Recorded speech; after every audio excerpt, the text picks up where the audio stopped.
नमस्कार, खबरों की खबर में आप सभी का स्वागत है। आपके साथ मैं हूं खुशबू। पंजाब में आए दिन होने वाली टारगेट किलिंग को लेकर दिल्ली पुलिस और सेंट्रल एजेंसी की जांच अब समाप्त हो गई है। जनवरी 2019 में शुरू हुई जांच दिसंबर 2020 में जाकर पूरी हुई है।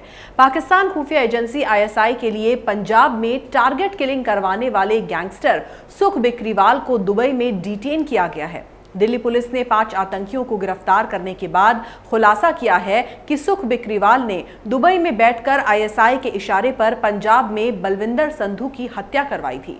ऑपरेशन में इस बात का खुलासा हुआ है कि पाकिस्तानी खुफिया एजेंसी ISI पंजाब में खालिस्तान मूवमेंट के लिए लखबीर सिंह रोड़े का इस्तेमाल कर रही थी। लखबीर सिंह रोड़े ऑपरेशन ब्लू स्टार में मारे गए जरनैल सिंह भिंडरावाले का भतीजा है। जरनैल सिंह भिंडरावाला के बारे में कहा जाता है कि वो सिख धर्म में कट्टरता का समर्थक था। सिखों के शराब पीने, बाल काटने जैसी चीजों के वो सख्त खिलाफ था। जब भिंडरावाले ने पूरे पंजाब में अपनी पकड़ बनानी शुरू की थी तो अराजकता का दौर भी शुरू हो गया था। पाकिस्तान पंजाब में खालिस्तान मूवमेंट को जिंदा करने के लिए लखबीर सिंह रोड़े का इस्तेमाल लंबे वक्त से कर रहा है।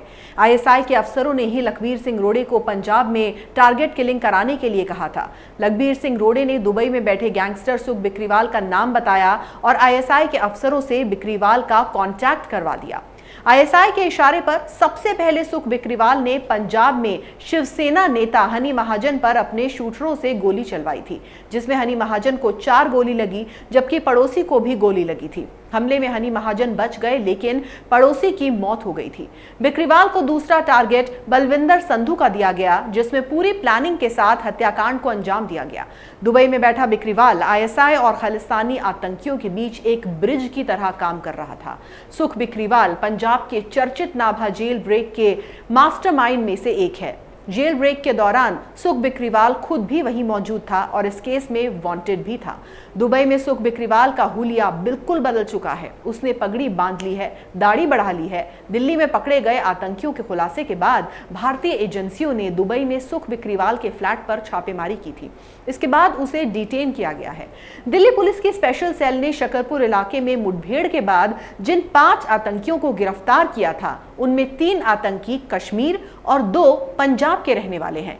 कश्मीर के रहने वाले तीनों आतंकी हिजबुल मुजाहिदीन से जुड़े हैं। पांचों पिछले कई सालों से पाकिस्तान की खुफिया एजेंसी ISI के इशारों पर काम कर रहे थे। सीमा पार बैठे हैंडलर्स ने पांचों को दिल्ली में ड्रग्स की आपूर्ति करने और पैसे प्राप्त करने के लिए भेजा था। इसके बाद इन्हें दिल्ली NCR में किसी बड़े मिशन को अंजाम देना था। आतंकियों से ISI पाकिस्तान, खालिस्तान कट्टरपंथियों और ड्रग्स तस्करी आतंकवाद का गठजोड़ उजागर हुआ है। खालिस्तान समर्थक आतंकी संगठन से जुड़े पंजाब के 2 आतंकी गुरजीत सिंह और सुखदीप सिंह खाड़ी देश में छिपे इसी आतंकी संगठन के मोस्ट वांटेड आतंकी सुखमीत सिंह उर्फ सुख बिकरीवाल के लिए शूटर का काम करते थे। पुलिस के मुताबिक इस्लामिक और खालिस्तानी आतंक का ये नया कनेक्शन बेहद घातक है। इनके आका पाकिस्तान और खाड़ी देशों में बैठे हैं। दिल्ली पुलिस के मुताबिक आतंक के ये आका भारत के खिलाफ खालिस्तानी आंदोलन को हवा देना चाहते थे और इसके लिए दुबई में छिपा बैठा गैंगस्टर सुख बिकरीवाल ISI का मोहरा बना हुआ था। पाकिस्तान में खालिस्तान जिंदाबाद फोर्स का रंजीत नीटा सेल्फ स्टाइल डॉन है। रंजीत नीटा ने बिकरीवाल को टारगेट किलिंग सौंपी थी। कहा जा रहा है कि सुख बिकरीवाल ने ही दिल्ली में पकड़े गए पंजाब के दोनों आतंकियों को अक्टूबर में पंजाब में आतंक के खिलाफ लड़ाई लड़ने वाले शौर्य चक्र विजेता बलविंदर सिंह संधू की हत्या की सुपारी दी थी। यानी बलविंदर सिंह की हत्या की साजिश पाकिस्तान से रची गई थी ताकि यहां अमन चैन को खराब किया जा सके। दिल्ली पुलिस के मुताबिक पकड़े गए 5 आतंकी नार्को टेररिज्म से जुड़े थे, जिनका इस्तेमाल पाकिस्तान की खुफिया एजेंसी ISI कर रही थी। ये 5 आतंकी नार्को टेररिज्म के जरिए नार्कोटिक्स की डील भी करते थे। जो पैसा आता था उसे आतंकियों तक भेजते थे और इस पैसे का इस्तेमाल टारगेट किलिंग में होता था। ISI पंजाब में खालिस्तान मूवमेंट को लंबे वक्त से जिंदा करना चाहती है, लेकिन पंजाब में बदल चुके हालात की वजह से अब ISI वहां ग्राउंड नहीं बना पा रही है। इसलिए माहौल को बिगाड़ने के लिए टारगेट किलिंग की वारदात को अंजाम दिलवाया जाता रहा है ताकि सांप्रदायिक सौहार्द बिगड़े। रॉ की एक टीम पिछले कई सालों से दुबई में सुख बिकरीवाल पर शिकंजा कसने में लगी हुई थी।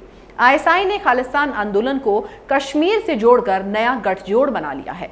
नोटबंदी के बाद नकली नोट की तस्करी में कमी आने से अब आतंकी संगठन मादक पदार्थों की तस्करी कर फंडिंग जुटा रहे हैं। इसके लिए आईएसआई के प्रभाव वाले अफगानिस्तान से मादक पदार्थों को लाकर यहां सप्लाई किया जा रहा है। इससे मिले धन से पाकिस्तानी खुफिया एजेंसी के इशारे पर पंजाब में खालिस्तान आंदोलन और कश्मीर में आतंकवाद को बढ़ावा दिया जा रहा है। आईएसआई खालिस्तान और कश्मीर आंदोलन के बीच कड़ी का काम कर रही है। वो स्थानीय गैंगस्टर्स को भी जोड़ रही है। पंजाब में आतंकवाद का विरोध करने वाले राष्ट्रीय स्वयंसेवक संघ के नेताओं और अन्य को निशाना बनाया जाता है। पकड़े गए आतंकियों के निशाने पर भी कई नेता और प्रभावशाली लोग थे। कुछ समय पहले भी खबरें आई थी कि विदेशी जमीन पर बैठकर 2 शख्स भारत के खिलाफ खौफनाक साजिश रच रहे हैं।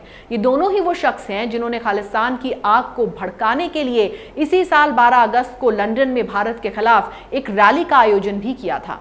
भारत सरकार ने उस रैली को बैन करने की गुजारिश की थी, जिसे ब्रिटेन ने ठुकरा दिया था। खालिस्तानी आंदोलन को हवा देने वाले पहले मास्टरमाइंड का नाम है परमजीत सिंह पम्मा, जो एक फरार आतंकी है।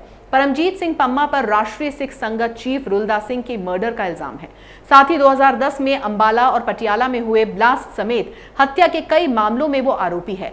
खालिस्तान की मांग को सोशल मीडिया के माध्यम से तेज करने का अभियान जारी है। सुरक्षा एजेंसीज को मिले इनपुट के मुताबिक पाकिस्तानी एजेंसी आईएसआई अब अलग कश्मीर की तरह अलग खालिस्तान की मांग को भड़काने का काम भी कर रही है। इस काम में सबसे अहम भूमिका निभा रहा है शाहिद मोहम्मद मल्ही उर्फ चौधरी साहब। वो पाकिस्तानी सेना में लेफ्टिनेंट कर्नल के पद पर तैनात है। दरअसल चौधरी साहब और परमजीत सिंह पम्मा ही वो दोनों शख्स हैं जिन्होंने लंदन में इसी साल 12 अगस्त को भारत विरोधी रैली का आयोजन किया था। परमजीत सिंह पम्मा को ट्रफाल्गर स्क्वायर में आयोजित किए गए सिख रेफरेंडम 2020 रैली की प्रेस कॉन्फ्रेंस में भी देखा गया था। जब 1947 में अंग्रेज भारत को 2 देशों में बांटने की योजना बना रहे थे, तभी कुछ सिख नेताओं ने अपने लिए अलग देश खालिस्तान की मांग की। उन्हें लगा कि अपने अलग मुल्क की मांग करने के लिए ये सबसे उपयुक्त समय है। आज़ादी के बाद इसे लेकर हिंसक आंदोलन चला, जिसमें कई लोगों की जान भी गई। 1950 में अकाली दल ने पंजाबी सूबा आंदोलन के नाम से आंदोलन चलाया। भारत सरकार ने साफ तौर पर पंजाब को अलग करने से मना कर दिया। 1966 में भारत सरकार ने पंजाब को अलग राज्य बनाने की मांग मान ली, लेकिन भाषा के आधार पर हरियाणा, हिमाचल प्रदेश और केंद्र शासित प्रदेश चंडीगढ़ की स्थापना हुई। अकाली चाहते थे कि पंजाब की नदियों का पानी किसी भी हाल में हरियाणा और हिमाचल को ना दिया जाए। सरकार ने इसे मानने से साफ इंकार कर दिया।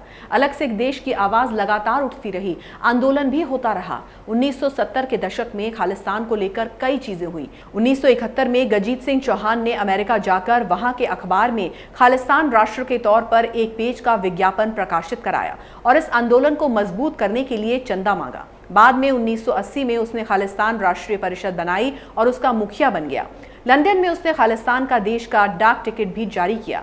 80 के दशक में खालिस्तान आंदोलन पूरे उभार पर था। इसी दौरान पंजाब में भिंडरावाला खालिस्तान के सबसे मजबूत नेता के रूप में उभरा। उसने स्वर्ण मंदिर के हरमंदिर साहिब को अपनी गतिविधियों का केंद्र बनाया। उसने अपने साथियों के जरिए पूरे पंजाब में इस आंदोलन को खासा उग्र कर दिया। तब ये स्वायत्त खालिस्तान आंदोलन अकालियों के हाथ से निकल गया। साल 1980 से 1984 के बीच पंजाब में आतंकी हिंसाओं में जबरदस्त इजाफा हुआ। 1983 में डीआईजी अटवाल की स्वर्ण मंदिर परिसर में ही हत्या कर दी गई। इसी साल से भिंडरावाला ने स्वर्ण मंदिर को अपना ठिकाना बना लिया। सैकड़ों हथियारबंद सुरक्षा कर्मियों से वो हमेशा घिरा रहता था। साथ ही हथियारों का जखीरा भी वहां जुटाया जाने लगा। कह सकते हैं कि मंदिर को किले में तब्दील करने की तैयारी शुरू हो गई थी। पहले ऑपरेशन सनडाउन बनाया गया। 200 कमांडोज को इसके लिए ट्रेनिंग दी गई, लेकिन बाद में आम नागरिकों को ज्यादा नुकसान की आशंका के चलते इस ऑपरेशन को नकार दिया गया। आखिरकार 1 जून 1984 में भारत सरकार ने ऑपरेशन ब्लू स्टार को अंजाम देकर सैन्य कार्रवाई की और इस आंदोलन को कुचल दिया। स्वर्ण मंदिर में पानी और बिजली की सप्लाई काट दी गई।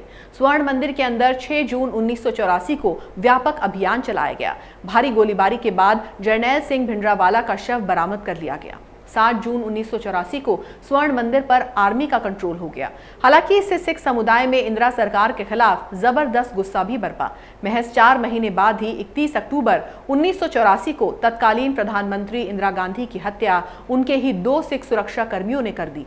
खालिस्तान आंदोलन यही खत्म नहीं हुआ। इसके बाद से कई छोटे बड़े संगठन बने। 23 जून 1985 को एक सिख राष्ट्रवादी ने एयर इंडिया के विमान में विस्फोट किया। 329 लोगों की मौत हुई थी। दोषी ने इसे भिंडरावाला की मौत का बदला बताया। 10 अगस्त 1986 को पूर्व आर्मी चीफ जनरल एएस वैद्य की 2 बाइक सवार बदमाशों ने हत्या कर दी। वैद्य ने ऑपरेशन ब्लू स्टार को लीड किया था। इस वारदात की जिम्मेदारी खालिस्तान कमांडो फोर्स नाम के एक संगठन ने ली। 31 अगस्त 1995 को पंजाब सिविल सचिवालय के पास हुए बम विस्फोट में पंजाब के तत्कालीन सीएम बेअंत सिंह की हत्या कर दी गई थी। ब्लास्ट में 15 से ज्यादा लोगों की मौत हुई थी। इन सब घटनाओं को खालिस्तान आंदोलन से जोड़कर देखा जाता है। कई दूसरे देशों में बैठकर भी खालिस्तान समर्थक भारत में कट्टरवादी विचारधारा को हवा देते रहते हैं। अब खालिस्तान आंदोलन को खत्म हुए 2 दशक से ज्यादा हो चले हैं, लेकिन पाकिस्तान न केवल सिखों को इसके लिए उकसाने की कोशिश करता रहता है, बल्कि कनाडा और यूरोप में बसे सिखों के कई संगठन अब भी इसे गाहे बगाहे हवा देने की कोशिश करते रहते हैं। खालिस्तानी आतंकी भारत और कनाडा दोनों की राष्ट्रीय सुरक्षा के लिए खतरा बन गए हैं।